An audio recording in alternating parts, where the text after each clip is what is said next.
How much does it cost to close a UK limited company?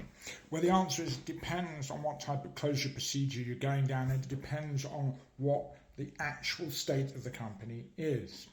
Now, if you are going to opt for a strike-off type procedure, then that is relatively cheap in terms of if you can qualify for it, and if you follow the rules, that will be typically £33 online. However, there are many instances in which voluntary strike-off cannot be used or will not be necessarily successful in closing down the company relatively swiftly. There can be creditors object to the strike-off procedure. You could have a bounce-back loan. You could have an overdrawn direct loan account, and so on.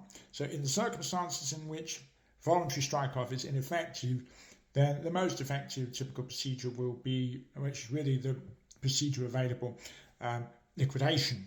Now, if the company is solvent, you can go for what's known as members' voluntary liquidation, and if you're not solvent, you can go for what's creditors' voluntary liquidation. It's also possible to wind up the company through the court using the compulsory winding up petitioning procedure, but that tends to be not so popular. More commonly will be voluntary liquidation.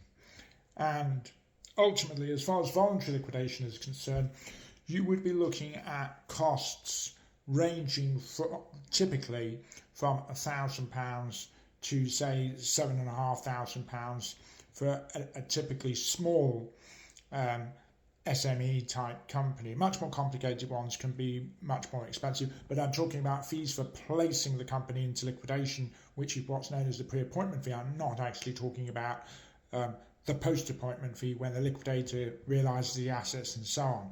But in terms of just getting the company into liquidation, solvent company, it's not uncommon to be quoted fees of, say, £1,000, £2,000.